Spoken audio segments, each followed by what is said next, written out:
Sekeres Price for Monday, July 8th, 2024, coming to you from the Nation Network studio, built by Arbor Lee, here at the iconic Wall Center, downtown Vancouver. And whether you're planning a board meeting or a gala, the Wall Center offers 30 unique events rooms. Contact them to learn more. Sales at wallcenter.com. Matt Sekeres alongside Blake Price, Grace Sass, hitting switches and conducting things. We've got a big show coming up for you, and we'll start with our poll question. Beyond Jake DeBrusk, who is your favorite Canucks free agent? You can vote. Vincent Desharnais, Derek Forbert, Danton Heinen, or Kiefer Sherwood. Do so at the Sekeres Price accounts on Twitter and YouTube. So, before we get into poll question results, how was everybody's weekend? Big shout out and thank you to Jeff for standing in for me on Friday. Listen, we all love summer. We get enough rain during the winter months. I'm not going to complain about too I'm hot. not going to complain about too hot, but it was hot. One of these guys who complains about too hot. Oh, it's too hot. So sticky. I was required to be outside all weekend long because my daughter was playing sports. So it was just I spent a lot of time in the sun and seeking out shade. By the way, shout out to everybody who was at UBC. I saw the world at UBC. There was a massive rugby tournament. The provincial rugby tournament was going on, so all the zonal teams, and I saw everybody and their dog, literally, at that tournament. So shout out to all those that I crossed paths with. Ran into Ray Ferraro in the parking lot at Thunderbird Stadium. Watched a few minutes of Riley's game for the Whitecaps U19 team. And then all the field hockey folks that were playing as well.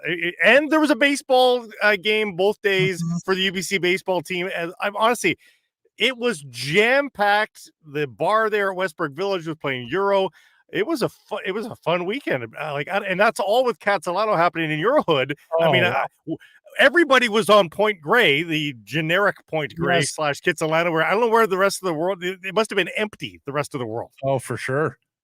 We had a marvelous time on Catalano Saturday, and this was after having a marvelous time in Seattle on Friday at the Blue Jays game. Shout out to Captain Bell, our Seahawks insider, his wife Wendy, his son Eric, for being such incredible hosts. We connected with our buddy Jeff from the matinee, Blake, and his dad Paul, big Blue Jays fans, not to mention two of our former bosses, Rob Gray and Mike Whittingham, former program directors at TSN, or even way back Team 1040. So we had an absolute blast there. As you know, Blake, I like to immerse myself in the Canadiana of Blue Jays in Seattle weekend. Yes, you do. Yeah. It is the single largest gathering of Canadians annually outside of our borders each and every year, although a little more muted this year. I think the performance of the ball club kept some people away.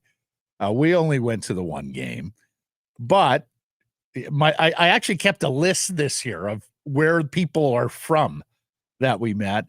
So we met people from Abbotsford, Merritt, Prince Rupert, Surrey, Terrace, Calgary, Victoria, and then sat beside a lovely family from East End, Saskatchewan, Blake. I believe that's an 18-hour drive to Seattle. And if you're We've talked to Saskatchewanians before there. Oh, we meet Saskatchewanians every year at Jason Seattle. It's just about where they're from. And it's usually Regina or Saskatoon, but Southwest Saskatchewan near Shaunavon, they told me. East End, Saskatchewan. The two boys, their first Major League Baseball game. And I was almost having more fun watching the boys react to all the happenings with the game, particularly Dalton Varsho's catch in left field against the wall. And the Jays wind up winning 2-3 against Seattle. And I suppose the good news for the Mariners is Julio Rodriguez did return to pinch hit yesterday after being removed from Saturday's game. Now, we had a blast, but of course, we weren't on a bitch and floaty at Cultus Lake. I know. Did you see the photo of that floaty, Blake? Did you take out a mortgage to get that floaty? That thing had acreage. Oh man, only $200. It had a nice cover on top. Did it ever? Drink holders and enough room for the dog. Yeah. Okay, but I shudder to think what the parking lot at Cultus Lake looked like. Oh man, it was full on mayhem. Yeah. Yeah. You deserve that though. Like, who on a hot day goes, I'm going to go to Cultus Lake because nobody else will have. Like, as you know, I'm a channel floater in Penticton. I have yet to float Cultus Lake. How does one blow up the floaty at Cultus Lake, Grady? Well, our pump died, so shout out to our newly made Brazilian friends. Gustavo, thank you for coming in clutch. Blake, I need to ask you a question. How do you parents do it? I can't imagine having to go down into your storage or into the garage, pulling everything out, pumping it, loading into the car first off, getting the kids in order, pulling it out of the van, pumping it up, getting set up. Then you just get out on the water, you float for an hour or two, and it's like, okay, now we're going to, take all the air out. Mm-hmm. It is such a process. I don't know how families do it. And I was just with my girlfriend and her sister. Well, and the dog. Man, like I don't even want kids anymore because of that. If that's stressing you out, that's maybe a good idea. Exactly. I'm already throwing in the towel, buddy. That's baby food. That's the easy part. Yeah. Anyways, shout out to the floaters on Cultus. And shout out Yellow Dog. I had a bunch of yellow dogs that helped a lot. It's the only way to go. The only way to go. Okay, on the poll question. Here's the thing. I like that Danton Heinen contract the best. As we talked about after July 1st when he signed, Heinen actually did leave some money on the table. In fact, he even left some term on the table to join his hometown Vancouver Canucks. He's from Langley. Because the AFP Analytics thought he was a 3-year deal as opposed to the 2-year deal he wound up signing with the Canucks. But I voted Sherwood here just because I can't get his performance against the Canucks in the playoffs out of my mind. He was just such a pest. And the quote from Patrick Alvin that, Quinn Hughes texted him and said, whole team hated that guy, so good job signing him. Yeah, Dan Heinen was a 3-year, $2.9 million contract. That's what AFP thought. It came in at 2.25. So I voted Sherwood narrowly over Heinen. The folks that are voting right now have got it right. All due respect to Darnay and Forbert. Heinen and Sherwood have the biggest upside potential, in my opinion, and they add things that were missing for the Vancouver Canucks, i.e., again, Heinen is another Dakota Joshua, and Bulletin, the Canucks re-signed Dakota Joshua. So they get the benefits of the actual Dakota Joshua with the potential for another one in Heinen, who has already reached the Dakota Joshua production levels. But I mean, in terms of a value contract, he makes, not quite half of, it's more than half of Dakota Joshua, but I think you could see the same sort of value that if Joshua's getting, what does Joshua get right now? How much did he sign for? 3.1 for 3.25 on a 4 right for his 17 to 20 goals, but Heinen could equal that, and he's only making 2.2. So it's pretty tantalizing for Danton Heinen. So I'm going to go with him.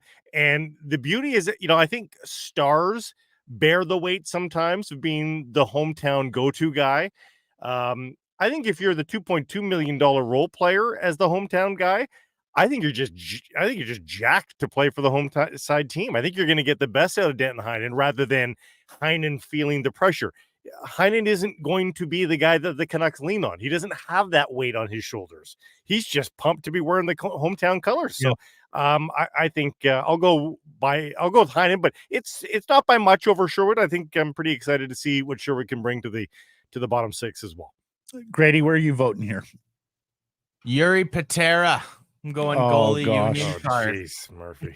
Of course. No, I'll go Danton Heinen. I've always liked him. He's versatile. He can, if you need a middle six option, if you want to plug him in on the penalty kill, PP2, I think he provides a lot of usefulness, and kind of think of what Pius Suter provided the Canucks last year. If you're in a pinch, you can play him all over your lineup. So can't play center, but many are drawing the line with Suter and the versatility as well. And by the way, like Sherwood signed for less too. Yeah, AFP thought he was a $2.1 million player, just shy of that over a 2-year deal. The Canucks got him at 1.5. So again, I like the work that Patrick Alvin did this July 1st in maintaining some discipline with the contracts that he's given out. He said to us prior to free agency, with Nikita, I just can't afford to overpay anybody. And, Zadorov getting 6 years at $5 million from Boston. I think qualifies as an overpay. So the Canucks maintaining discipline for a second July in a row, and still with a little bit in the kitty there if they want to go out and now search the bargain bin of remaining NHL free agents, or take a crack at somebody else, perhaps via a trade. We'll get to that in a second, but first, our top story brought to you by Yellow Dog Brewing, Neighborhood Brewing, Yellow Dog Spirits, and Foolish Winery. Sidney Crosby expected to sign a retirement contract with the Pittsburgh Penguins. He is eligible for an extension going into the final year of his contract that pays him $8.7 million. Be interesting on the number here, Blake. It sounds like the term is going to be 3 years. That would match him up with Chris Letang and how much Letang, another legacy Penguin, has left on his deal, and take him to age 40 if it is in fact a 3-year deal. Rob Rossi of The Athletic doing the reporting here out of Pittsburgh. And look, this does not fully close the door on Sidney playing for another NHL franchise or Sidney playing in Canada, but that's how it's going to be presented here in the near term, that Sidney is looking to spend his entire career and retire as a Pittsburgh Penguin. Listen, we can't say he's wrong. Only he's in charge of his own life. He gets to sign wherever the hell he wants. He gets to play wherever the hell he wants. He's Sidney Crosby.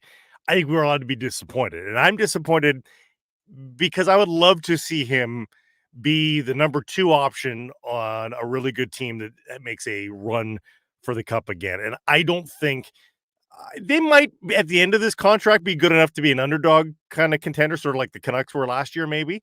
But I don't know that they're going to be full-fledged contenders for the balance of this contract. Yeah. And again, I'm not standing on a soapbox and going, bad Sidney Crosby. No, he's allowed to do whatever the hell he wants. Of course. But it would have been fun for us, I think, as neutral observers out of conference. And, this has no bearing on the Canucks, really. But I think him in different colors, making another charge for the cup in the next couple of years, that might be kind of fun while he's still elite. And make no mistake, right now, as we speak, he's still elite. 94 points this year, 42 goals, played 20 minutes a night. Yeah. You're right. Like a number 2 option down the road somewhere with this contract. Right. He could be a number 1 option somewhere now. One option. I too, like you, Blake, am disappointed here. And more often than not, I would side with, hey, play for the same team, be a legacy player your entire career, much like we had with the Sedins here in Vancouver. But there was a part of me that was looking forward to the Sidney sweepstakes this year as we got close to trade deadline, right? Where the potential for Sidney Crosby to be moved and be a deadline addition, much like Wayne Gretzky once upon a time, as you'll recall, Blake, when he moved from LA to St. Louis. The other thing that disappoints me about this contract is that he is such a Canadian icon now. Like, he has transcended hockey, and look no further than the victorious Canadian men's national team dressing room on Friday night in Dallas or in Texas, where here comes Sidney Crosby to shake the hands of all the Canadian players and then address the team with Alphonso Davies by his side, talking about how intense it was an experience for him as a fan watching all of that and how proud he is of the team. So, you look at something like that, and I had always sort of fantasized about Sidney Crosby ending his career in Canada. And look, we have joked about it in the year. Well, joked, but, also a little serious, that would he ever come here to the site of his biggest goal ever, right? The golden goal in 2010. What a story that would be. What a story it would be if he one day played for his childhood team, the Montreal Canadiens. And you talk about the timelines here, Blake, Sidney adding to what's a young and up-and-coming Montreal roster, or even in Ottawa, where he was drafted, the site of his draft. And, of course, they could certainly use a player of that stature in the nation's capital. So it doesn't close the book on Sidney playing somewhere else, but I think we're going to have to wait a little longer if, in fact, there's any chance of this happening. In Ottawa alongside Claude Giroux? Probably not. I'm not sure Giroux is going to be there much longer. That's true. If he had just won the cup like 2 years ago, Then a romantic, I'm going to finish my career with the Penguins. Sure, why not? Like you've reached the mountaintop and a couple of different spikes in your career. Fine. We haven't seen him deep in the playoffs since 16-17. So and that's my lament here is that that's 7 years, Blake. Like that's a long time, and it's probably not happening next year, or even that's right. It could be like a decade between seeing Sydney in the second round, or again, if he was a member of the Tampa Bay Lightning who have had a relatively recent sort of heyday, finish your career there. Sure, why not? Yeah, but it's been so long. Oh well. No, I know. What are our friends at Yellow Dog up to this week? Well, there's if you're a Yellow Dog newbie, the gateway beer is the Chase My Tail Pale Ale, and it's on special right now for the month of July. These are the tall packs, the tall cans, 4-packs. Look for it on sale at private and government liquor stores. Go check it out. And I'm not sure how much you and Jeff got into it on Friday, if at all. But this Oilers Buffalo trade is pretty interesting, huh?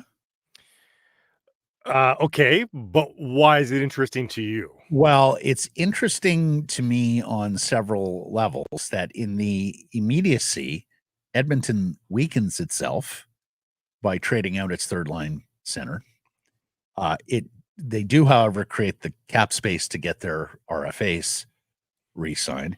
It's also interesting because Matthew Savoy is a terrific prospect, an elite offensive winger, and an Edmonton kid. But will he ever see a game with the Oilers? Because I think most people anticipate that he will start next season in the AHL. He played in the dub as a draft +2 guy last year. And so it's interesting to me in that the Oilers have a significant chip here to be able to deal next year if it is all about next year. And we have talked about with Draisaitl going into the final year of this deal. You are absolutely all in if you're Jeff Jackson and the Edmonton Oilers. So a significant piece there to trade for either more forward help or a frontline defenseman. And also interesting that, Buffalo, from this cache of terrific young forward prospects they have, decide to move one of them out to improve their bottom six and be maybe a tougher team to play against.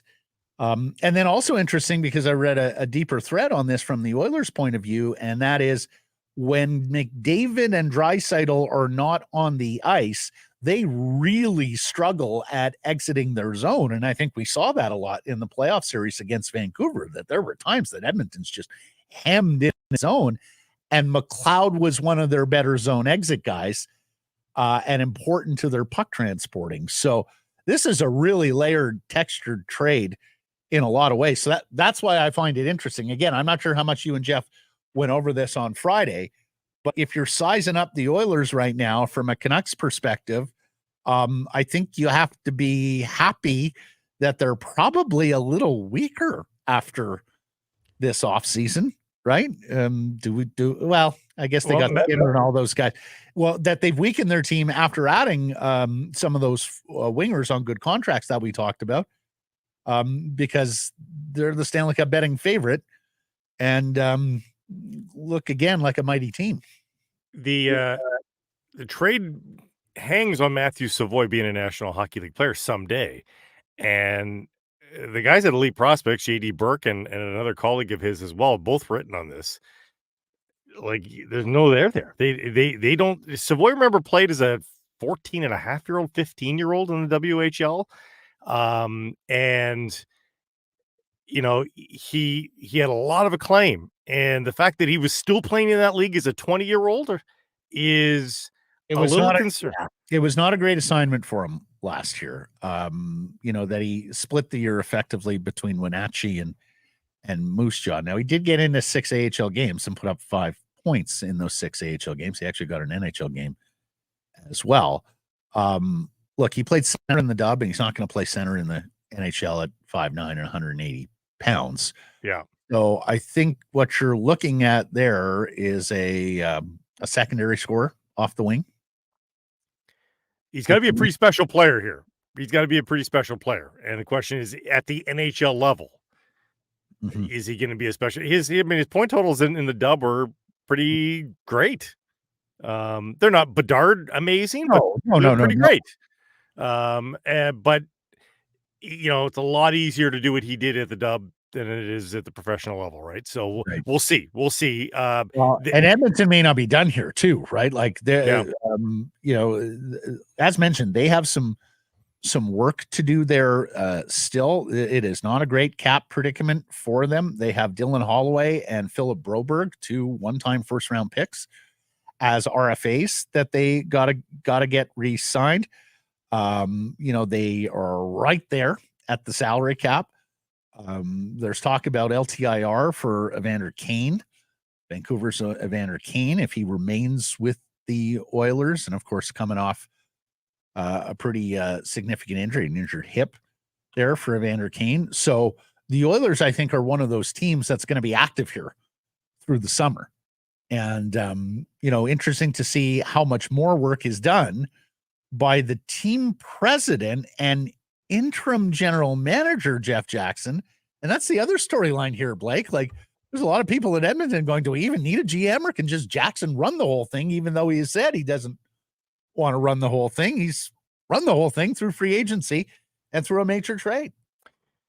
Yeah, I mean, it's been by necessity here. I'm surprised they haven't acted a little bit quicker. But I mean, you say they're probably not done. Probably not done. There's some fine tuning, much like the Canucks, perhaps around the edges. But I mean, the heavy lifting is done for this year, which is a little bit weird now for the GM to drop in and have a team that he's had no say in creating. Really? Yeah, they're almost better off hiring a guy in February at this point, not making an imprint, not being able to affect the club in your first year as GM. I mean, it's almost like you're going to be a mid-season GM. Exactly. And what's depending on when they're hired, though. If they're hired here in a couple of days, then I suspect they would do the lifting over the rest of the summer. But Blake, like I think they might have to, still move out a salary here, right, in Edmonton to make everything fit together. So, right now, McDavid, Draisaitl, and Adam Henrique, who they re-signed down the middle.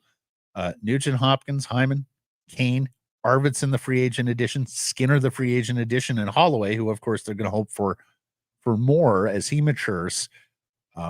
Evander Kane's the obvious. I think they probably would love to find a way to get Evander Kane out, but he's got a no-move clause, and of course had some health issues in the playoffs. So we'll see. Yeah, and then of course Broberg, who we saw towards the end of the Canucks series, and who wound up playing the next couple of series for them as well. So yeah, I think it's going to be interesting times here to the east in the province of Alberta with the Oilers, who, let's face it, are still the Canucks derby here. Like, they've got to get through this club likely again next year in the Stanley Cup playoffs. As mentioned, the Stanley Cup betting favorite by Bet365. 14 players have elected arbitration, Blake, and there are some really interesting test cases here. We'll start with Marty Necas, and it almost felt like we spent all of May talking about Martin Necas. But there he is. He's elected salary arbitration. The Canes are still intent on moving this player. We have gone through the draft, though. So unless somebody is willing to trade recent draft picks, then you're probably looking at, next year picks or prospects acquired prior to this draft. If in fact that's going to be the trade chips that people are waving in front of Carolina for Marty Necas. So he is interesting in his own right, and I think that's probably a player that you're going to see moved this summer. There's some other arbitration cases here. And again, folks, so they file for arbitration. Sometimes that's a catalyst for getting a deal done. Sometimes that's a catalyst for getting a trade done. What's a young goaltender worth, a young starter in arbitration? Well, Ukko-Pekka Luukkonen in Buffalo is about to find out. Kirill Marchenko, a top-line player on a bad Columbus team, but scored some goals. A defensive defenseman like Ryan Lindgren for the New York Rangers. And then J.J. Moser, who played a ton of minutes on a terrible Arizona blue line, but now finds himself in Tampa Bay with a bunch of new teammates after being a part of that Sergachev trade and what he's going to be worth. So it's a pretty interesting group of these 14 players who signed for arbitration because, of course, GMs and agents will tell you, like players too, it's a tough process. You got to build a case, basically knocking the player down, and the player builds a case extolling all his virtues, and it's not always easy to hear or read some of the things that are exchanged in those arbitration briefs. There's also some former top draft picks like Oliver Wahlstrom's there. I don't know why he's filing for arbitration. He had a 6-point year. He only played 32 games, but he's got a hell of a shot. And I wonder if there's an opportunity for a trade. If the Canucks have seen enough of Aatu Räty and don't think there's much there, where you make a trade like this where, Ratu's shot, and he's played 4 seasons now in the NHL, parts of only one full season of 73 games with the Islanders in which he scored 13 goals. But, if you're looking for winger help, is there a better chance that Oliver Wahlstrom affects your NHL roster this year than there is for Aatu Räty? And again, I have no idea why Wahlstrom's filing for arbitration, but there's some interesting names there for sure. It's funny. Wahlstrom was part of that Quinn Hughes draft. Yeah. And, he was kind of in the Canucks orbit there, right? With the pick that they had. He wound up 11th to the Islanders, and the Canucks had the 7th overall pick. And there were a lot of mock drafts and a lot of prospect rankings that had him as a top 7 guy, and in part because he had the big shot, big right-handed shooter heading to Boston College, if I'm not mistaken, that next year. And someone with the Canucks told me, yeah, he was on our list. We interviewed him, and man, was he a terrible interview. Oh, really? And for whatever reason, that Wahlstrom basically sank on the Canucks list or was not going to be the guy because of whatever went on in the interview that wasn't terribly impressive from the club's end. So, yeah, look, these players are not eligible for offer sheets because they have filed for arbitration. And there's a second arbitration window that closes Saturday with teams able to file for arbitration. And I saw our friend Frank Saravelli wondered whether the Boston Bruins might do so with goaltender Jeremy Swayman. And of course, in the case of the Boston Bruins, it's now Swayman and Korpisalo after they make the why would the Bruins want to do that after a great year for Swayman? I don't know. You're trying to grind down Swayman, who should be grinding you. That's the thing is, you can do that with your starting goaltender, but does it affect the relationship between you and the starting But I don't even understand the strategy. He had the good season. He should be holding you over a barrel, not the other way around. I know. Interesting. Anyways, that's another situation. Natchez, Swayman, or it's Sider and Detroit. And look, I think Swayman and Sider for sure are going back to their teams. It's just about dollars and cents. In Natchez's case, not as clear. We wanted to mention this because we've taken an interest here in the new media world and the ascension of digital, the ascension of streaming services. The Dallas Stars today, and this is a first in the NHL because they've launched a free market streaming service for their fans called Victory Plus. They've signed a 7-year deal with a media company. And if you live in the Dallas-Fort Worth Metroplex area now, you can watch the home team for free on a streaming service. This was, of course, the response from Dallas, and there's some other teams that have similar dilemmas here, and John Shannon will speak about this later in the program. But Dallas was one of the teams that's regional rights was under the Bally Sports umbrella. Of course, its parent company filed for bankruptcy. You'll remember this story last year, all these NHL teams and Major League Baseball teams that were subject to the bankruptcy and what that meant. So this is in the NHL, a first of its kind direct-to-consumer streaming app. Vegas has this arrangement as well, but they also have an over-the-air partner. So in Vegas, you can either watch it on the app or you can watch it on one of the local. And Seattle's that too. Seattle's a mixture of NBC and Amazon. Yeah. But in Dallas, it is only a streaming service and it is free if you live in that community, which is quite an interesting model here, Blake. And I'm sure one that other teams, and not just in the NHL, will be watching and making notes on. If we didn't know that the Rogers deal had been re-upped here, I would have penciled in the Canucks for a team that would be considering this. They are secure now for the next decade with Rogers, but I would have guessed that the Canucks were thinking about this sort of thing because they're starting to beef up their own internal sort of quote unquote media, and I thought they were tracking in this direction. It'll be interesting to see who the first Canadian team is to go this route, when that there are telecoms that are willing to still give you money for the number one sport in this country. They're not needing to reinvent the wheel north of the border. Meanwhile, they are maybe forced to get a bit more creative south of the border to extract the most dollars out of it. So regional rights for Canadian teams are still very valuable. There are still a lot of people watching, and there is still a lot of sales. Yeah, and inventory. But Matt, there's going to be a day where the teams look at the revenue and go, I think we can do better. I think we internally can do. I have no idea when that's going to be. If it's 3 years from now, or if it's 15 years from now. But there will be a moment where an NHL Canadian team goes, we can do better than that. Well, and I think that they'll think they can do better because I think they can charge for their streaming service, Blake. Like Dallas is giving it away for free. Right. And again, we'll talk to Shannon about this. In a Canadian market, I think you'll be able to charge and also control and sell the inventory. But we've been talking about this for years now. If you're a sports franchise owner, you are effectively a media company, or you have to morph into a media company. Like that is the direction that the industry is going.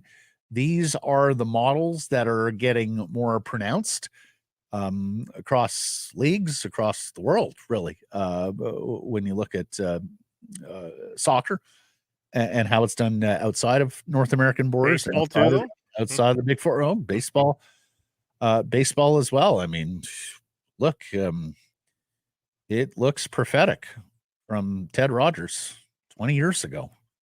We're going to buy the Blue Jays. We're going to have 162 games of inventory. We're going to put it on coast to coast to further grow our national footprint.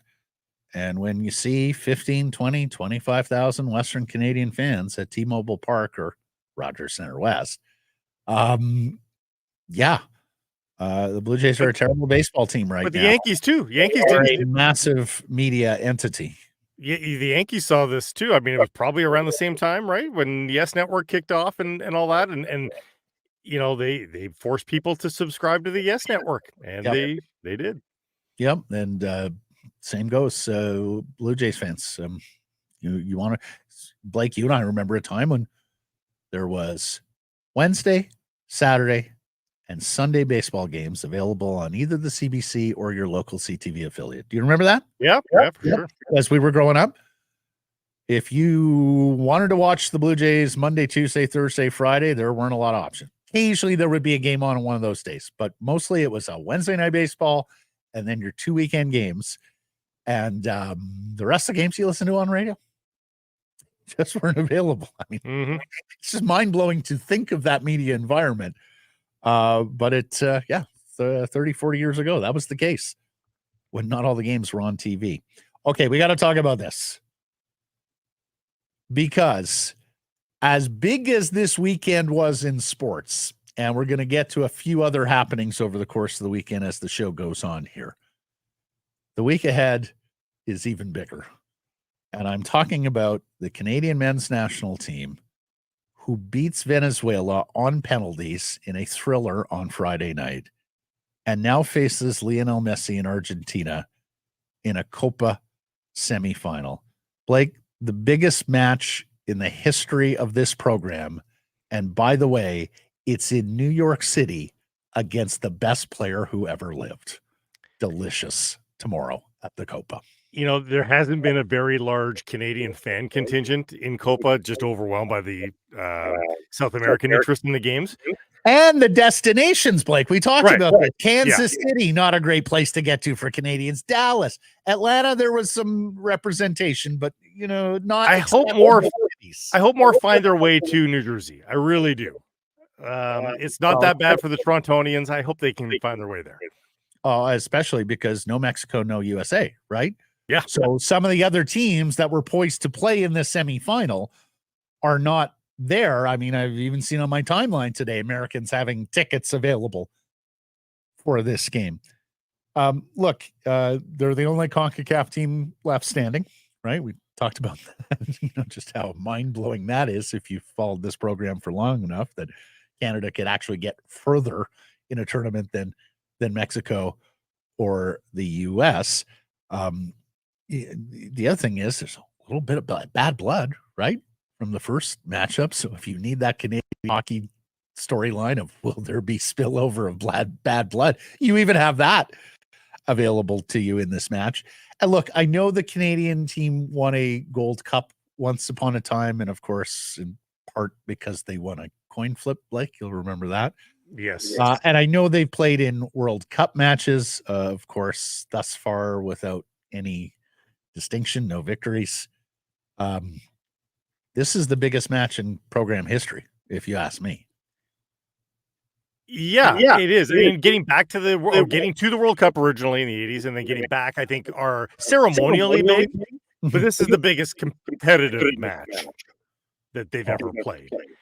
Adding to that, by the way, for sure, they already have had $4 million in the bank for their qualification for the quarterfinal.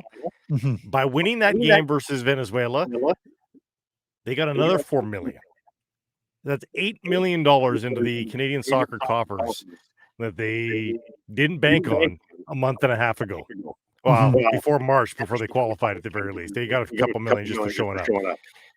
But this is a big few weeks here for the bank accounts of Canadian soccer, for them to give these players, both men and women, the luxuries of world-class football teams that they havennlle been able to match in a lot of years, and now that you've got guys coming from Bayern, Marseille, Lille, they expect the same quality of care as they get back with their club teams.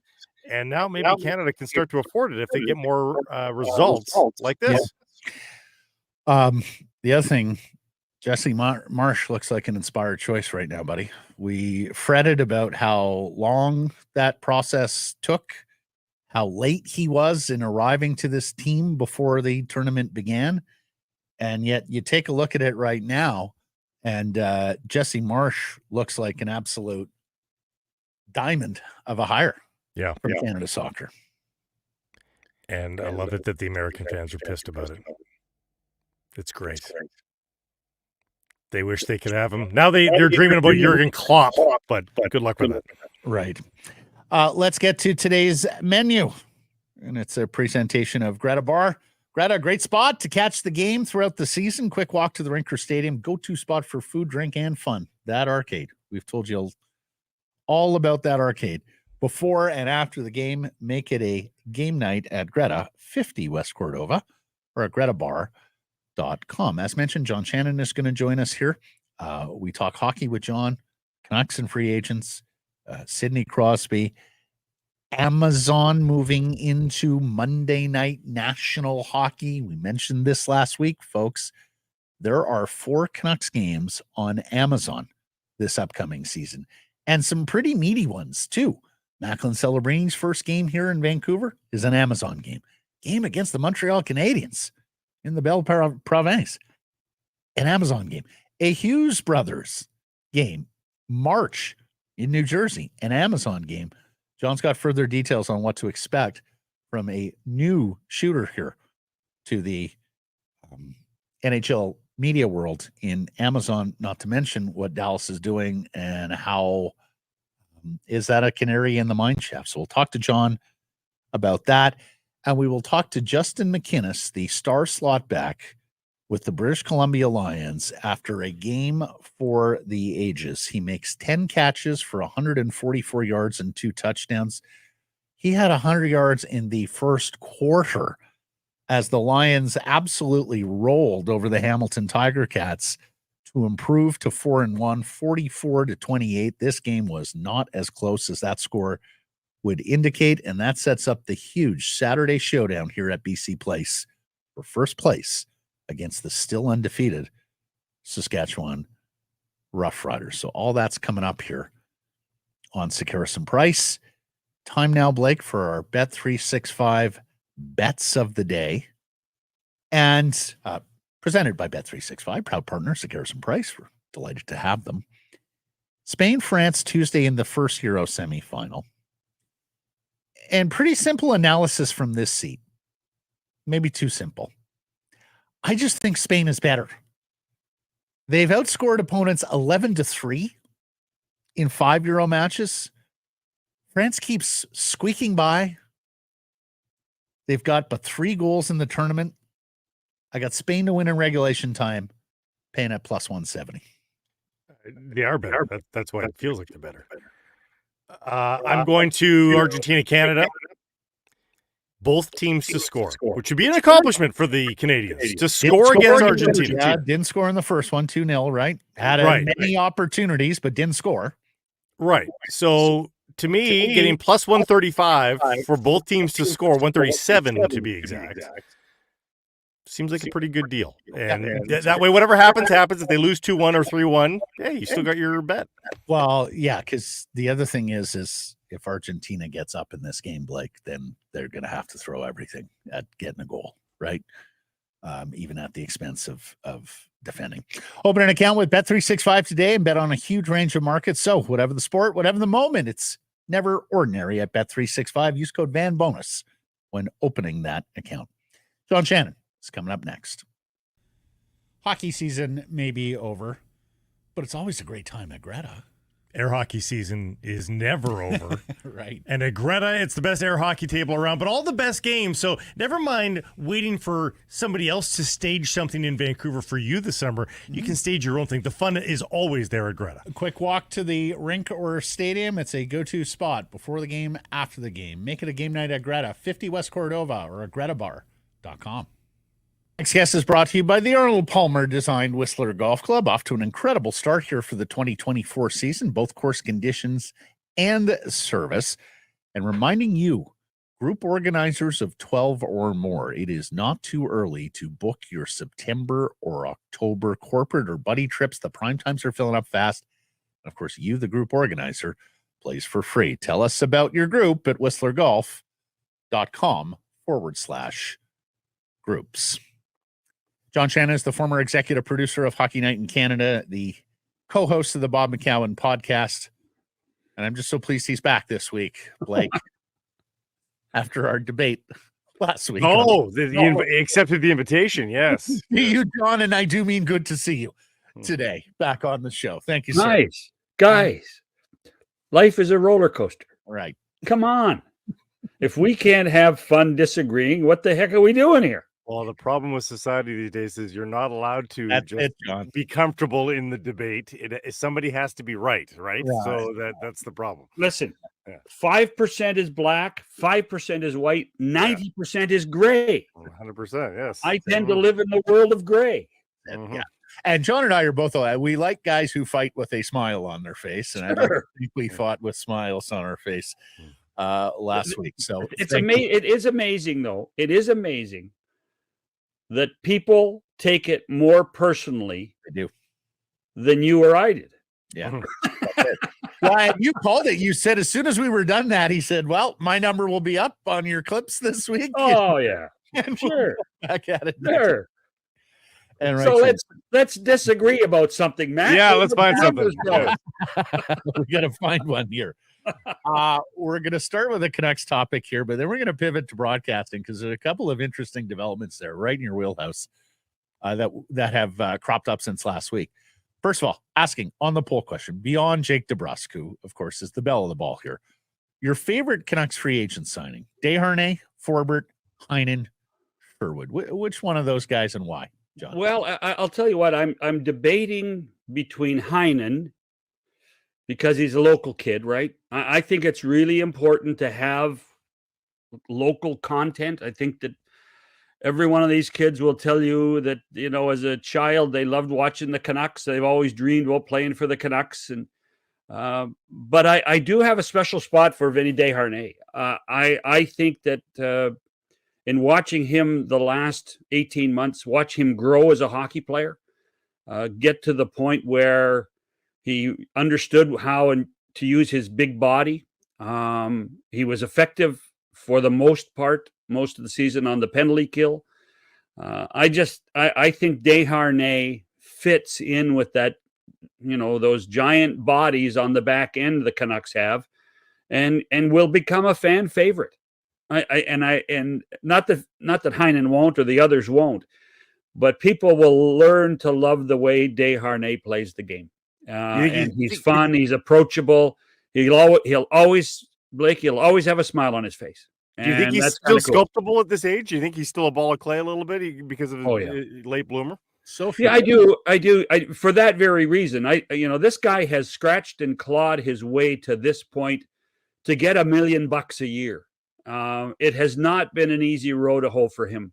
So for me, the Heinen part is certainly something that I'm looking forward to there too. But Desharnais will be fun for the fans, and I can see some 73 sweaters. I guess actually, I'm trying to think. DeBrusk and Desharnais are going to have to fight over the same number, aren't they? Wow, I just realized that. I did too. I think DeBrusk wins. Yeah, probably. Let's see. Has anybody been assigned numbers on the Canucks website? Yeah, DeBrusk is not showing a number, and Desharnais is not showing a number. That'll be very visible on social media when that happens. Let's have a fight over that. Who should get 73? Wow, I think DeBrusk should pay Desharnais for it, right? Fight for it. Take all that money. Before we get to the other topics, because they're all rolled up in a one, everything else that we're about to talk to you. And we probably brought this up with you in recent weeks, but after now experiencing it, we were sort of more aghast at the end of last week about this than we were even predicting it. And that is, why is the NHL front loading all of their news? Why are they doing the 6 guys for the 4 nations? Why are they doing the schedule? Why are they doing the draft? They were like the 6 guys for the 4 Nations Cup, John, they could release in 10 days. The schedule could have come out today, rather than in the midst of free agency and all that sort of thing. Why do they want to just dump everything on us rather than, stay in the news for weeks? I don't have an official answer. I just think that this whole season caught them a little short when they realized that the week off between the conference finals and the final, the award show sandwiched into Vegas. So I do think that they kind of were victims of their own success and everything that they felt they had to get done. The end of the financial year for the National Hockey League is June 30th. Mm-hmm. So there is lots of things that have to occur then. You can't delay, for instance, free agency until the 15th. It's a collectively bargained date. So the schedule is an interesting one because people want to be top of mind when you're talking about the draft and you're talking about those situations. There was a lot of information over a very short period of time. You're right, Blake. But perhaps in the next CBA they will rethink this. But I suspect we'll see the same thing next year. Maybe not as developed and as quick as what we saw, but I wouldn't be surprised if we see it again next year. You're right about the momentum thing. Yeah. Like when you're talking about it, you do want to talk. Like I don't think you hold any of these things into August. Yeah, we used to. I tell you what, when I was at the league, we used to do the schedule release the day after the Major League Baseball All-Star game. Yeah. Also later, yeah. Because on the 7th, like this year's All-Star game, I think it's the 16th of July. The 17th of July, there are no sports because baseball's done. With all due respect to the WNBA and the National Women's Soccer League, those leagues are playing, but there are no men's sports playing. And so from that perspective, it was a really good day to get some traction. But the teams, they need time off too. They need to, regenerate batteries. So I think that there's a real thought that, we'll send a lot of content to everybody while we're all still working. I mean, I don't mind saying all this week on social media, watching the prospects tournaments across the league, I don't have much interest. No. Nor does anybody else. Nor does anybody else, right? I mean, when it's Macklin Celebrini selling out the baby arena there in San Jose, that's one thing. But you're right. Yeah. And listen, Utah had good numbers for people watching the games at Delta Center too. Yep. It was impressive, but I think those are anomalies as opposed to what the regular routine of going to the draft, getting your draft picks, getting everybody to a prospects camp, and then taking a bit of the time off. Hey, speaking of Utah, they're going to be good. Well, they're going to be better. Connor Ingram is a good goaltender. Yeah, he is. Sergachev makes him better. Marino makes them better. They could score goals, so I suspect that they will be an improved team and will threaten a few teams in that Central Division. Yeah, you bring up a good point. Who's going to challenge Anaheim for the shittiest team in the league? Because Anaheim might be running away with that because the floor got better. Like Chicago and San Jose got better. They brought in veteran guys that will bring up the floor. They're not going to be playoff teams, but they're going to be respectable on a night-to-night basis, I think. Who other than Anaheim is going to be horrendous? I think Pat Verbeek might have an issue with you there. You think so? I do. I think that he thinks he's pointed the team in the right direction and has done similar stuff that San Jose and Chicago have done. But signing veterans? They didn't sign many veterans. But over the last couple of years they have. And, it doesn't help when all those guys get injured and play 14 games for you in the regular season. Mm-hmm. Alex Killorn, how many did Alex Killorn play in the end? Like 20, 25? And I don't think Pat's done either. I think when you look at where they are and can they move John Gibson? I think that's something they have to consider doing. And can they get something back for John Gibson during this summertime lull? Anaheim won't be as bad as everybody thinks it is. They're not going to be great, but San Jose, Anaheim, Chicago aren't making the playoffs yet. So. James Hagan's worth being crappy for, by the way, so it's probably not a bad idea for Anaheim. The presumptive first overall pick in the 2025 NHL entry draft, the American Center. Well, let's talk about 26 and talk about young McKenna too, okay? He'll be at a prospects camp next year, John. So you're eager to tune in, I'm sure.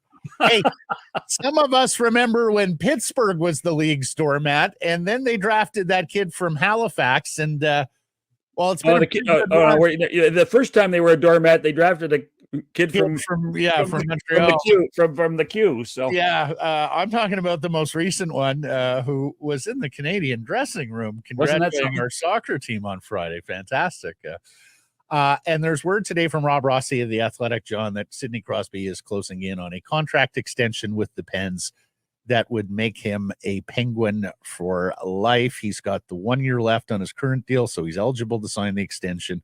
There has been word that it could be a 3-year deal, so 4 more years potentially for Sidney in Pittsburgh, which would keep him there until age 40. Do you think he will see that through, or do you think the itch to play for a cup contender may get him at some point over the next 4 years? I think Sidney Crosby is a special person and a special player. I think he wants to be a Penguin for life. Remember, he was the guy that convinced the previous administration, Ron Hextall and Brian Burke, to sign Chris Letang and Evgeny Malkin to long-term deals. By the way, I think if that's the case, then I guess his contract lasts 1 more year than those two guys. I see Sid being a Penguin for life. I see him dedicated to the city, dedicated to the franchise. He's fully vested in this group of people with Kyle Dubas running it with Fenway Sports Group. I think that every time we think that somebody has to go somewhere to win, wants to put his name on the cup, I think Sid is there saying, I want the Penguins to be great forever. and we need to do it as a team. And that's why he convinced them to sign those other two guys. And I think that's why he's going to stay there. I mean, to be fair, Kyle Dubas wants to be a playoff team in those 4 years. So like, he'll get a chance to play playoff games, correct? One would hope so. Oh yeah, I certainly hope so. I mean, you missed the playoffs this year. If you're going 5 straight years without but did they miss last year too? Yes, they did. Remember, they lost to Columbus on the last night of the season. Right. And that put Florida in the playoffs. Mm-hmm. Well, the good news there is Letang's contract. If Sidney does sign a 3-year deal, Letang's contract and his would then level up. But Malkin's got this year next, so yeah, we'll see about that one. John, since we last talked to you, the schedule has come out, and besides the intricacies of every year's schedule, looking at the Canucks 9 back-to-backs, 3 Saturday matinees, just a 1 home game between January 26th and March 5th as we pause for the Four Nations tournament. Blake and I last week also looked at the Amazon slate, my friend. And with your broadcasting expertise, I would absolutely love your take on this. It is 4 Amazon games for the Canucks. December 23rd, when they welcome Macklin Celebrini for the first time to Rogers Arena, a game against the Montreal Canadiens on January 6th. And St. Louis, and then a Hughes Bowl in New Jersey. It is. When the schedules came out, it is a really nice schedule for Amazon. And you can only think that in working closely with Rogers, who sold the games to Amazon, and with the league, that the commissioner made sure that the Amazon schedule was attractive. Because let's face it, a year from now, we will start having lots of discussions about the long-term future of the national rights package in our country. And the real hope is that someone like an Amazon will, by next summer, be fully vested in the game and want to expand beyond the 2 years that they have right now, which they purchased the Monday night package from Rogers.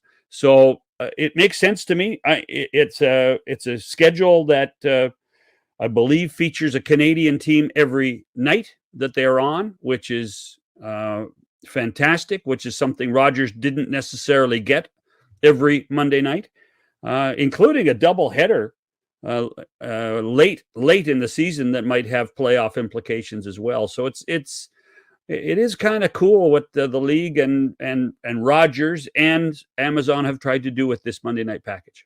And just so everyone knows, this is a Canadian only package. Yes. They're dipping a toe, as John has told us. It's a bit of a experiment. And John, this isn't just Rogers producing the games and then farming out the distribution. Amazon is producing these games, as we understand it, which means they're going to have their own play-by-play crews. And look, they're going to create their own identity. This is in many ways, this is no different than the Apple soccer package that Blake has been part of the last couple of years, and trying to create a brand association with Amazon Prime Monday Hockey. And trying to perhaps do things differently. Let's face it, the real challenge for them is this is a landscape full of hockey every night. You sit anywhere in the province, you can watch a hockey game almost every night. So why would you go and then go to your streaming service and go to Prime and buy it? And the answer is, you do that because they are going to make it special. And I really think that the people at Amazon have a desire to make it special and make it a little different. I don't mean hokey. I don't mean more analytics. I think that they're going to try and do a very solid grassroots style production in order to make the game palatable to viewers across the country. Do you know who will be calling games? I don't. No, I don't. They've done a very good job of keeping everything pretty quiet right now. But suffice to say, this is a company that when they went into the hockey world, went and got Al Michaels on the NFL side and Kurt Herbstreit. They don't do things half-assed. They do things well. And I suspect that they will have a pretty good group of people on the air in this package. Do you think they'll do things like hire a bunch of existing guys and assign them, or do you think they are going to do like Michaels and Herb Street, their own guys who are going to travel around throughout this schedule? Oh, no, I think that they're going to try to create an identity with this group of people that become known as the Amazon Prime Monday Night Hockey, broadcast team. Mm-hmm. And then that means for local markets, you don't get your John Shorthouse, you don't get your Jack Michaels, you don't get your, it's a national package.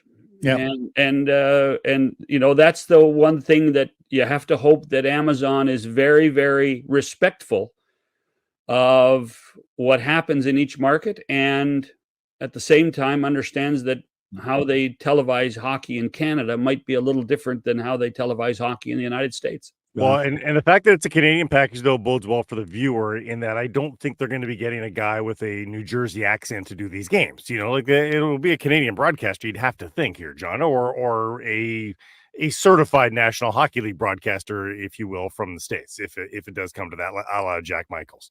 One would assume. Yeah. Well, and in this vein, John, I'm sure you saw what the Dallas Stars are doing today, a free in-market streaming service for fans called Victory Plus. 7-year deal they've signed here with a media company. If you live in the Stars TV market, it's now free to watch the team on this app. They have parted ways with Bally Sports. What do you think? Is this something we're going to see more of going forward? In fact, I think Dallas is right smack in the middle. This is what Vegas has done. This is what Utah will be doing. Florida is in a similar situation, maybe not with an app, but over-the-air television.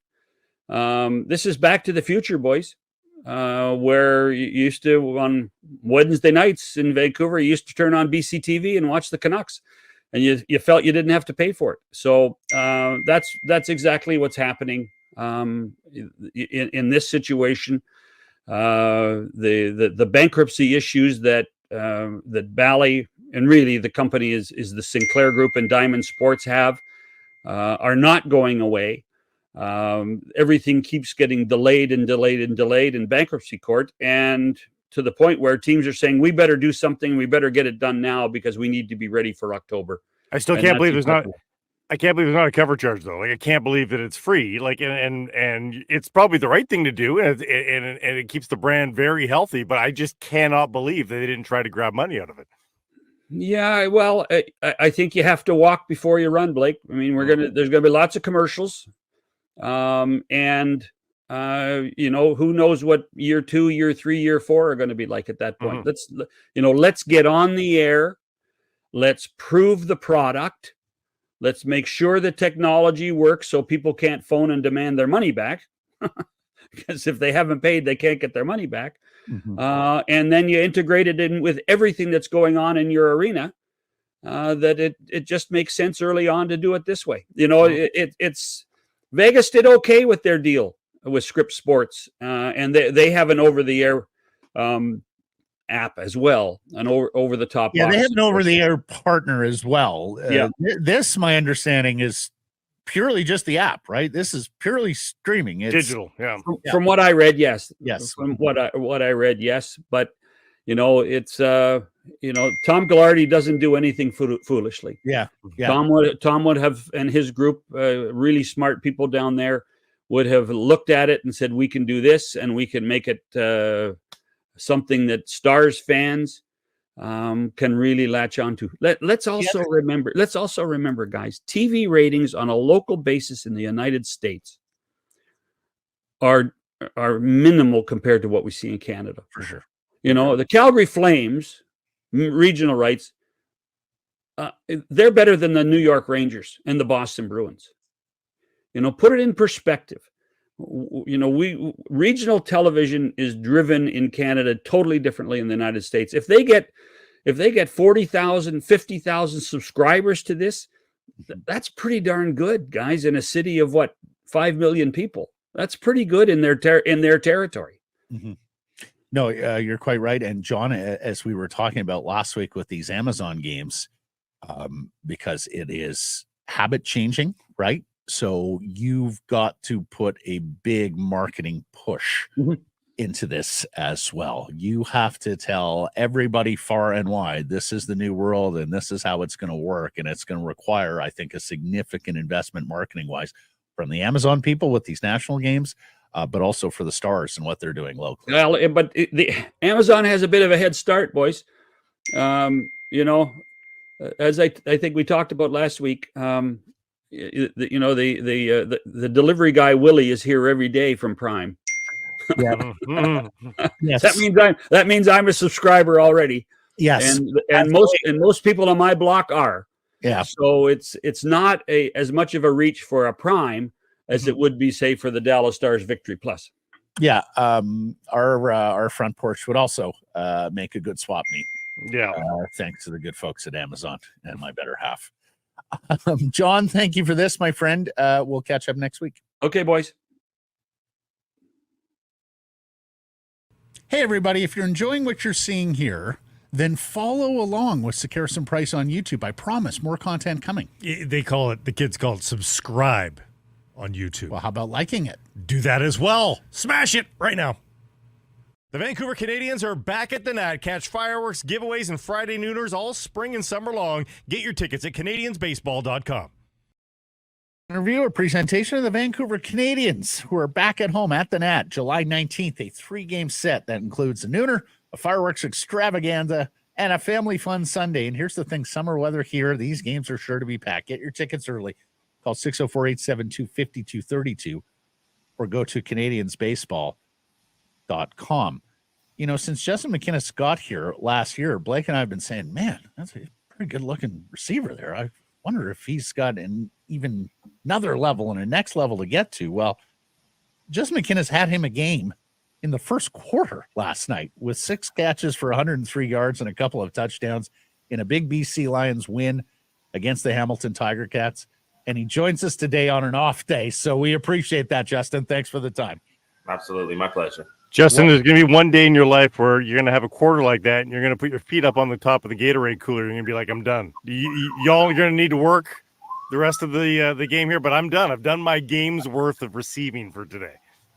Right. It almost kind of felt like that. I went right to the sideline and was asking for oxygen immediately. I must say, out of all my years of playing football, that was the most tired I've been. But, you know, I knew I had another 3 quarters to go, and just got to do whatever we got to do to get the win. It was 8 for 131 at the half, and then it wound up being 10 for 144 yards. Is that the best game you've ever played? At a professional level, yeah, without a doubt. You know, and I hope it's not the last. I hope I can break that, do something even better. I remember after the first quarter, you know, I looked at Allens and I was like, I'm coming for that 215 that you got that one week, but fell a little bit short. So he kind of made a little joke with me at the end of the game, but it's a long season. I'll get there. 482 yards is third in the Canadian Football League behind only your teammate, the aforementioned Alexander Hollins and Tyson Philpott. It's been a marvelous season, Justin, beyond just that game for you. What's gone so right this year? Why have you been able to produce to the level you've produced? Man, I think it all comes down to VA, right? He has that trust in me. We have that chemistry. You know, we had a full year together last year. You know, it's also year 5 for me. So the game's a lot slower, I feel like. You know, I can read defenses a lot better. You know, it's a confidence thing, too. At the end of the day, I know I have the talent to go out there and be a huge receiver in this league and given the opportunity. And right now, VA is finding a way to get me the ball and, you know, showing the league that, you know, I am one of the best Canadians. I am one of the best receivers out here. Well, do you guys talk about the legacy of the receiving corps in BC? Because, I mean, you overlapped. You had, 1 or 2 years with Burnham on overlap? Brian no, Burnham? I never. You never overlapped at all, really? Okay, I played against him. I've seen some nice catches sitting on the other side of the bench against me, but no, I never was his teammate. But there's a legacy here. I mean, it seems like, I don't know, Matt, 10 years of us going, wow, this receiving corps is amazing. This whole entry has been just filled with great BC Lions receiver performances. Is that a discussion in the room, though, of, hey, we got to keep up this standard that has been here for so long? Honestly, it's not, but we keep ourselves to a high standard. So it's like, you know, when Hatcher's coming back soon, and I'll say that's one of the guys that I've been around that keeps everybody to such a high standard. Like, he doesn't let anyone. He'll cheer for you when you do well. He's gonna let you know when you do bad. And I feel like that's just how our group is. We all push each other to be great. I also came in last year to BC. Rhymes was here, Lucky was here, Hatcher, Hollins. Like, I was behind, even Couture. I was behind a lot of guys that year after year are just doing numbers. So that was shocking to see, but it was a great learning experience to learn from all of them ahead of me. It was a couple of years in Saskatchewan where you didn't play a lot, or at least not a lot, as a receiver, and then you finally got some opportunity in 2022. What made you decide to come here in BC, and did you know there was more opportunity to play receiver here with the Lions? I remember Ryan, our assistant GM, calling me and like, hey, we really want you. We've had our eyes on you since the draft. We want you to come in here and be a starter. So, that was music to my ears. I was like, that's all I want, right? I just want that opportunity. But, in Sask, I had a bad little run there. I couldn't stay healthy. And again, even there, I was behind a lot of good names. We had Shaq Evans at the time, Kyron Moore, my first year, Naaman Roosevelt was there, Manny Arsenault. So, I've always been behind a core group of receivers that, their name rings bells when you hear it. But coming to BC was just me wanting a new start, me kind of looking over my career saying, hey, I've been in SAS for a few years. It hasn't really been working. Let me just take my mind off of that for a second, go somewhere else and try to build something special. Help me out on this one. You grew up on Montreal's West Island. Is that right? Yeah. And you speak English at home or French at home? English. Yeah. My mom's side of the family is French Canadian, but she lost most of her French as a kid. She had to go back to school to get it. And stuff. Well, we won't tell the Partie Québécois. How does a kid from Montreal's West Island wind up playing football at Arkansas State? And that must have been quite the culture shock, Justin. Oh, man, it was a long, long journey. So I left home at 16, I think.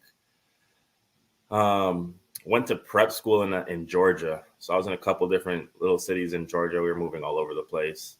But I was still quarterback at the time. But were you chasing? Were they moving around for you, or you were just chasing like wherever parents went? You were going. No. My parents weren't there. I left by myself. Yeah. You're by yourself. Yeah, chasing the dream. The little academy that I was a part of. It was a whole mess situation. But they were moving all over the place. I can't even remember. I think a year and a half there, something like that. The second season that I was there, we barely played any games. It was just a really bad ordeal. Then I got a scholarship to go to Dodge City Community College out in Kansas. Yep. And that's when I started playing receiver. And then I went there, had a phenomenal year at receiver, got a few offers. And Arkansas State was the one that just resonated home with me on my visit. So I took the opportunity and I went there. So we've seen documentaries about these pay-to-play academies. You got interwoven with one of these academies, and it just kind of went awry. Did it when you were a kid? Oh man, it was honestly the opposite. It was, it was just poorly managed. It honestly was kind of a scam. I don't know if you remember that. No, we've seen those. Yeah, for sure. I don't know if you remember that Bishop Sycamore school that played IMG on TV. Okay, it was something similar to that. No kidding. Yeah. Well, yeah. We had age groups of, 16 to 20, and it was just a mess. So you saw that on TV. You were like, I know what that experience is like. I was like, I did it. I did. Well, you made it to Arkansas State. Obviously, somebody saw you at Dodge City and liked what they saw. Oh, yeah. I remember them all telling me, like, it's rare that, one, you've never played receiver before. So it was rare that I was even getting scholarship offers in the season. But we had another receiver that was same build as me, 6'5". I was really small at the time. I was like 180 pounds, super skinny. And he was committed to Tennessee. So he was getting a lot of attention coming in. And then they were like, oh, well, who's this guy? Right. Good. We were like the same kind of build and everything. And then I got a few offers. I called my dad. I was like, I think I did that whole prep school thing that I was talking about. I'm like, I think I'm ready to go. Like, I don't want to do this anymore. I'm ready to go. Alleviate you of some of the financial stress that you've been having and just kind of take this offer. Well, Dodge City's actually a very good community college football. Steve Tasker, Blake, the former Bills receiver and special teams ace, he went to Dodge City at one point. All right. Well, Justin, first place showdown Saturday against your old team. A word or two on what's coming up here Saturday at BC Place against the Riders. Oh, I think I would say last game, was our best game as a team. We put it all together, and I don't see us slowing down. So as long as we come out swinging like we did this past game, I don't care who you line up against us. I don't think there's another team in the league that kind of has a chance to stop us if we come out and just are clicking on all four cylinders like that. But, I'm excited. I'm always excited to play Sask, being there for 3 years. A lot of the guys I know are still over there, a lot of people I'm close to. So it's always a little bit more fun. There's always a little bit more trash talking and stuff like that going on. But, I'll take us lined up against anybody any day. And after watching the performance Sunday, I don't blame you. Justin, been great to get to know you a little bit. Thank you for the time here, sir. Best of luck on Saturday and beyond. Thank you all so much. Hey, everybody. If you're enjoying what you're seeing here, then follow along with Sekeres Price on YouTube. I promise more content coming. The kids call it subscribe on YouTube. Well, how about liking it? Do that as well. Smash it right now.